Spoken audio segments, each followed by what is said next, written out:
Luz Alejandro, ahí apagas Ahí está, lista, ya vino.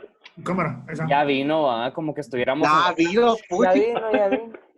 ¡Aguas! Bueno, Max, aguas, aguas. Aguas, Marito, aguas, aguas. Marito, vi tu pregunta y no me dio chance de responderte. Sí, el material va a estar siendo subido también a la plataforma de la universidad. Ahí va a estar disponible también ya hoy mismo. Lo que no está disponible son las notas. Todo lo demás sí va a estar disponible, ¿ok? Espero haber respondido ahí tu pregunta, Marito. ¿Todo bien? Veo que tenés el micrófono abierto, así que puedes decir sí. Bueno, continuamos entonces con la clase. Se fue a traer el cafecito. No, el cafecito aquí lo tenía, vean.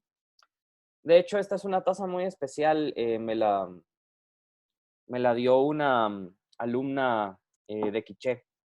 Es de verdad una taza muy especial. Bueno, continuemos.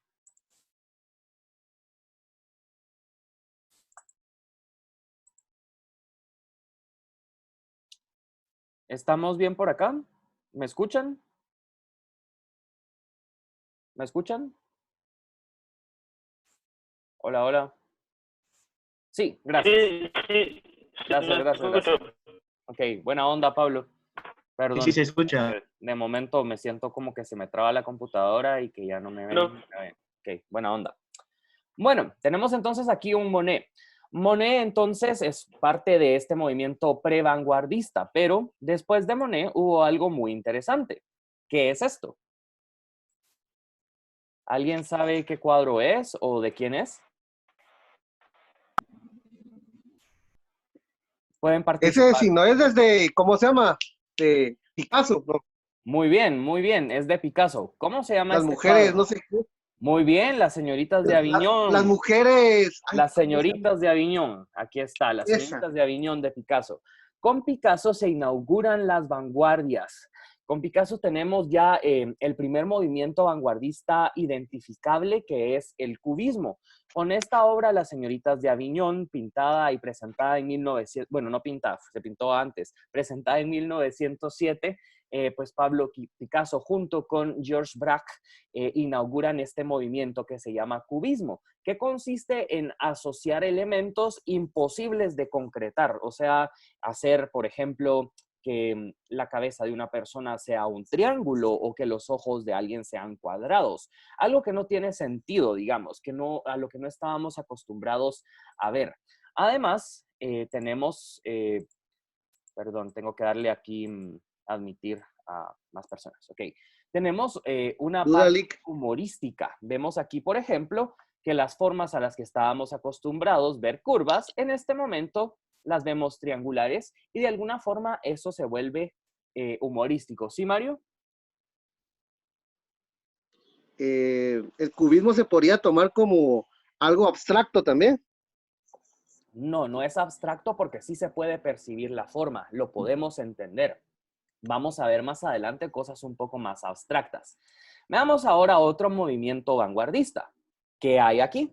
Este llama bastante la atención. Me gustaría pedirle, por favor, a Suseli. Suseli, porfa, activa tu micrófono y cuéntanos qué ves aquí. ¿Qué es lo que está tratando de hacer esta pintura?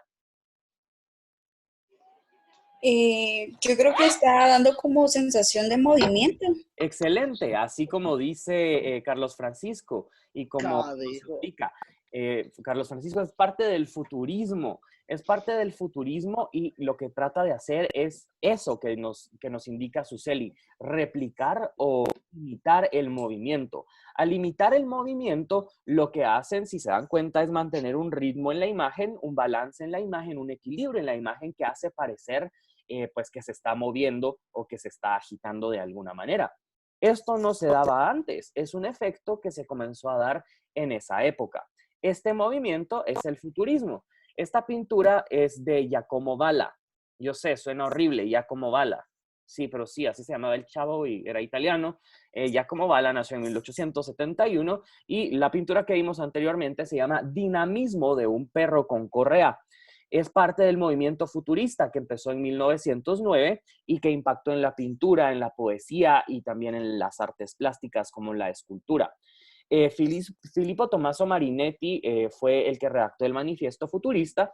¿Y de qué se trataba el futurismo? Se trataba de romper con la sintaxis, o sea, con la estructura tradicional y los signos convencionales, tanto en la puntuación como en la estructura, la rima y la norma.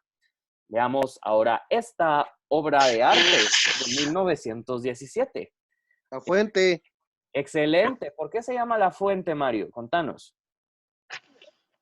Ay, joder. Mm. Esa sí no me la sé.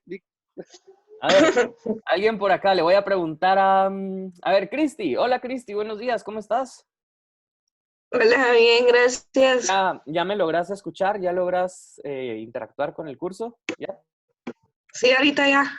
Gracias. Buena onda, Cristi. Contanos, ¿qué ves acá? ¿Es esto arte para vos? ¿Es una obra de arte? Yo pensé que era un baño de primero. Es que es un baño. Sí, bueno, como dijeron, fuente de primero. Ajá, es que se llama La Así Fuente, se pero llama, pero sí es es un un baño. baño, es un migitorio. ¿Qué te parece eso, No, Cristi? ¿Qué te parecería, pues, Criste, si vas a una galería de arte muy importante? Dicen, es que va a exponer el artista más importante de la actualidad y vas y te aparece un migitorio. no sé, me quedaría así como que rayos, porque no me esperaría ver eso en una exposición de arte. ¿Verdad que no? No, Rmut no. es el autor, no es Rmut. Allá vamos a ver quién es. Es dadaísmo, sí, correcto. Ahí dicen quién es. Muchas gracias, Cristi. Rocío está muy bien. También Oscar Reyes está parcialmente bien. Y Miguel está bien. Esto es el dadaísmo, mucha. El dadaísmo ha impactado tanto desde 1917 hasta ahora. Lleva ya 100 años siendo parte de los movimientos artísticos, que es básicamente lo que nosotros decimos, es eso arte. Cuando nosotros vemos algo y decimos, es eso poesía, es eso arte. La obra que vimos anteriormente no era de Rmut, era de Marcel Duchamp. Marcel Duchamp es uno de los grandes exponentes del movimiento Dada o dadaísmo o movimiento dadaísta. La obra que vimos anteriormente se llama La Fuente y fue expuesta en un museo como parte de una exposición muy importante en 1917. El término dadaísmo fue propuesto por Hugo Ball y es uno de los movimientos de vanguardia más conocidos porque también se unió Tristan Tzara, que es uno de los artistas más importantes del siglo XX a nivel internacional. ¿En qué consistía el dadaísmo?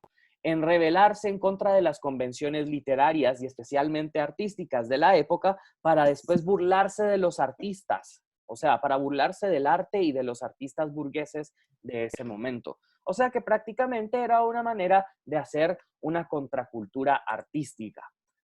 Si se dan cuenta, todos estos terminan en ismos y forman parte de las vanguardias, del vanguardismo, del francés avant-garde, que son un conjunto de escuelas o tendencias artísticas y literarias Big nacidas a duda. finales del siglo XIX con intención de renovar, recrear, avanzar y explorar por completo todas las técnicas y todas las posibilidades de expresión del ser humano a través del arte. A ver, vamos por orden. Marito, contame. Lo que había dicho que representaba ¿cómo se llama? El dadaísmo. ¿Qué manda? Lo que había dicho que representaba, que daba a conocer, es que le entendí algo que revelaba algo, Sí, el se dadaísmo. confronta Ah, con la tradición, tiene una confrontación y reta a lo tradicional, tiene, digamos, ese interés por romper con esa estructura tradicional, con esa estructura a la que todos estaban acostumbrados. Y también con esa imagen de que el artista tiene que ser una persona inteligente y snob y de cierta forma. Aquí vemos que son artistas pues más independientes, con un discurso totalmente diferente al de sus contemporáneos. Veamos qué más. Que si podría dar un ejemplo del arte abstracto, con mucho gusto. Por ejemplo, esto que tenemos acá es abstracto, ¿ves? Esto sí es abstracto, esto sí es abstracto porque no tiene digamos, está abstrayendo la forma, se abstrae la forma, no es una forma entendible, no es una forma que podamos percibir. Algo abstracto, pongámoslo en concepto, conceptualicémoslo porque también vamos a tener poemas abstractos hoy vamos a leer un poema abstracto. Algo abstracto es que reduce la mayoría de las características generales del signo para enfocarse únicamente en, digamos, en particularidades muy puntuales para no ahondar en describir el objeto con profundidad. Abstracción es síntesis, abstracción es, hay un colibrí, la menor cantidad de recursos posibles y la menor capacidad de percepción inmediata. Digamos que no tiene grado de iconicidad, que su grado de iconicidad es muy bajo.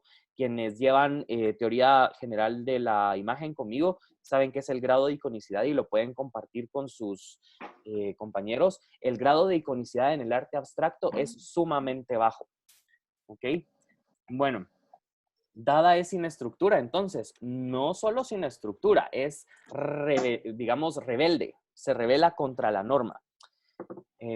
Vamos a continuar mucha porque, sí, vamos a ver, porque hay otra pregunta. ¿Cómo se podría definir arte abstracto vanguardista? Ya lo vamos a ver, tenemos bastantes ejemplos hoy, si nos da chance. A ver, el Dada es burlarse de los demás en pocas palabras y también de sí mismo.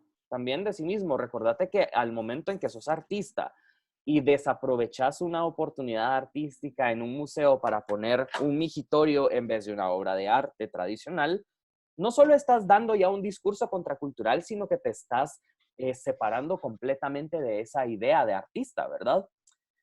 Siempre tiene composición. Por supuesto que siempre tiene composición, tiene balance, armonía, y todo lo que hemos visto también en teoría de la imagen, que eso ya lo van a ver más adelante. No se metan todavía en arte visual porque estamos en literatura. No vaya a ser que nos vayamos a poner a hablar de historia del arte.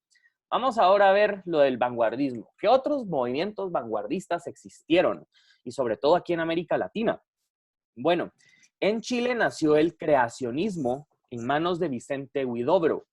Esto consiste en que se concibe al escritor y al poeta como un pequeño dios que puede crear por medio del lenguaje y la palabra. Cuando uno escribe, y lo puedo decir por experiencia, uno tiene la capacidad de crear un mundo. Yo en una novela puedo crear una historia en la cual el mundo sea completamente diferente al que tenemos acá.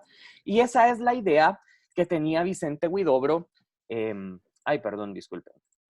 tenía Vicente Huidobro de la literatura, que todos los escritores y poetas tenían de alguna forma esa capacidad de crear desde cero universos nuevos, de crear conceptos nuevos, personas que no existen. Y pues desde ahí viene la palabra creacionismo, de crear, de ser como pequeños dioses. En 1919 nace en España el ultraísmo y se traslada a Latinoamérica. Uno de sus grandes exponentes fue Oliverio Girondo y Nora Lange en Argentina, y consiste en romper el verso como lo habíamos conocido hasta hace 3 semanas. Se recuerdan que los versos tenían cierta métrica, ciertas normas, rima, etcétera. Pues el ultraísmo rompe con esta estructura y también busca mucho crear caligramas, crear figuras por medio de los poemas. Está el expresionismo. ¿Se recuerdan aquella obra de arte que se llama El Grito, donde hay una persona que está así? Sí, ¿verdad? Ese es el expresionismo, que no es que sea únicamente dramatismo, sino que también lo que trata de hacer es reconstruir la realidad por medio de la angustia del mundo, por medio de ese drama limitante que tenemos los humanos al ser personas. Por eso es que llama tanto la atención el expresionismo. Y finalmente tenemos el surrealismo en 1929, cuyo máximo exponente fue André Breton en Francia. Aquí, esto está basado en el psicoanálisis de Freud y eso es lo más interesante porque mucha gente rechazaba las ideas que se le venían a la mente. Muchas veces tenemos pensamientos que dan un poco de miedo, que dan un poco de ansiedad, pero el surrealismo destruye completamente ese sentimentalismo y también ese constructivismo y lo convierte en arte. Consiste entonces eso en sobrepasar lo real, en hacer arte surreal, no abstracto, sino de cosas imposibles, de algo imaginario y de algo irracional. Se basa sobre todo en mecanismos del inconsciente. Voy a ver si tienen alguna duda hasta ahora. Me la pueden enviar por chat. Sí, Mario, contame. O sea que se puede decir que el surrealismo corta todo lo que es los sentimientos que tiene uno como persona para convertirlo en arte. Digamos que sí y no, porque el arte es eso independientemente de si es surreal o no es surreal. Pero en este caso lo que hacía el arte surrealista es dar esa libertad de expresión en cuanto a que esas figuras que se te vienen a la mente fueran expresadas con total y absoluta libertad y sin miedo a ser juzgado porque se viera diferente, como Dalí. Y en este caso, podría ser La Noche Estrellada arte surrealismo. Por supuesto, porque es una percepción distorsionada y es algo imaginario e irracional desde la percepción de esta persona, como Van Gogh. También aquí nos hablan de Dalí. Dalí, por supuesto, que forma parte del surrealismo, por supuesto que sí. Todas las obras de Dalí, Oscar, no solo La Persistencia, muchísimas de Dalí son... Perdón, dije todas y después dije muchísimas. La verdad es que Dalí al principio era muy realista. Vemos pinturas de Dalí al principio y pues él tenía una característica que era muy realista y posteriormente fue que dejó que todo eso fluyera, ¿verdad? Con sus derretidos, sí, cabal, los relojes derretidos, el tiempo, bastante metafórico, ¿se dan cuenta?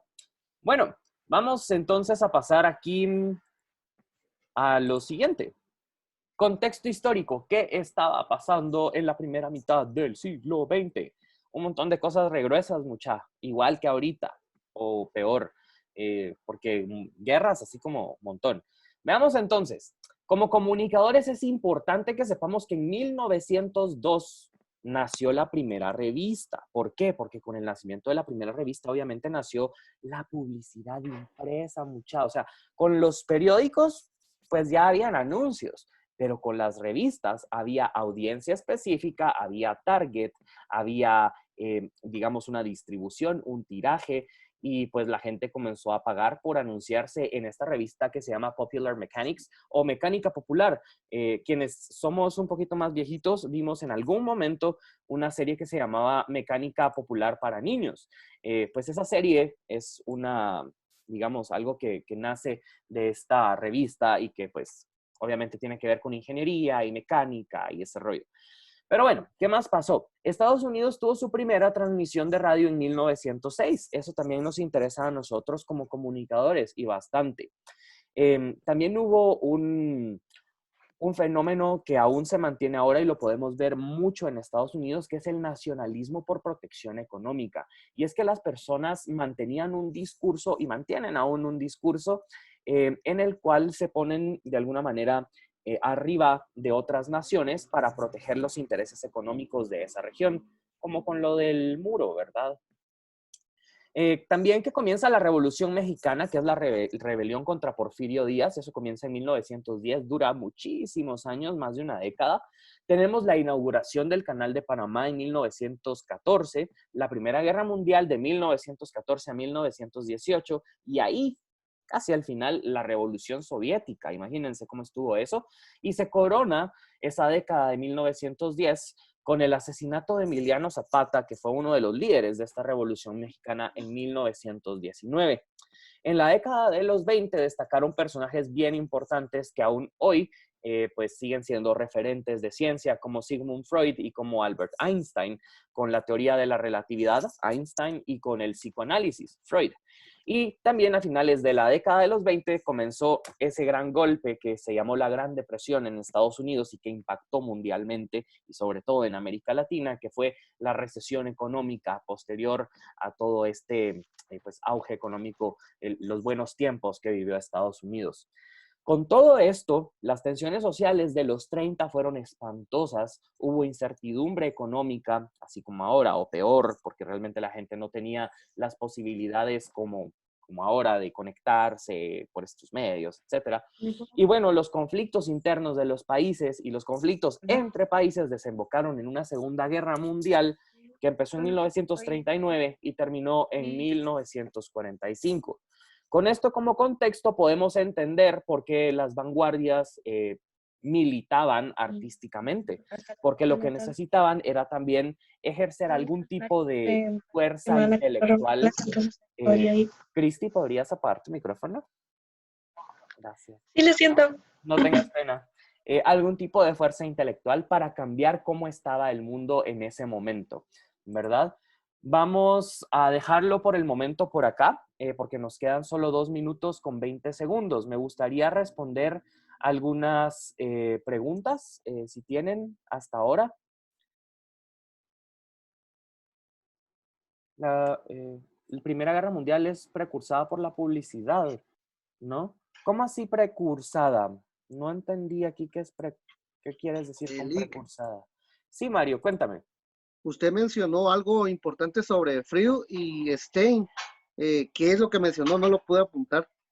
Claro, Einstein Einstein, perdón. lo que nos dio fue la teoría de la relatividad, que posteriormente se utilizó también junto con otras de sus teorías para construir la bomba atómica. Y tenemos a Freud, que nos dio el psicoanálisis y pues eso es lo que hace que ahora vayamos muchos a terapia, ¿verdad? Y esa técnica de psicoanálisis del inconsciente, el subconsciente, los sueños, y que todo es sexo, ¿verdad? Gracias. De nada, Mario, a las órdenes. ¿De qué fecha a qué fecha podemos clasificar las vanguardias? De 1906 con el movimiento, ¿qué les dije? Cubista, de 1906 con el movimiento cubista, hasta 1935 con el surrealismo, 1929 con el surrealismo. Después hay posvanguardias, pero esas las vamos a ver la próxima semana. ¿Sería 1935 o 1929? Es que de 1929 al 35 se desarrolla el surrealismo, entonces dejémoslo en el 35 para que sea la fecha de fin oficial, ¿les parece? Ok. Gracias por la consulta, Cristi. Bueno, chicos, vamos entonces a nuestro primer receso. Les agradezco muchísimo que estén por acá. Empezamos puntualmente a las, ¿qué serían? 8:30, así que por favor ingresen puntualísimos y apaguen su micrófono, su cámara y empezamos de un solo con la segunda parte de la clase. Muchas gracias por su apoyo, mucha. Ahorita voy a tomar asistencia. Ok. No se salgan todavía, que los saque el programa, porfa. Bueno. Ok. Gracias, amigos. Nos vemos a las 8:30. Voy a hacer como Doug Narinas y me voy a quedar después.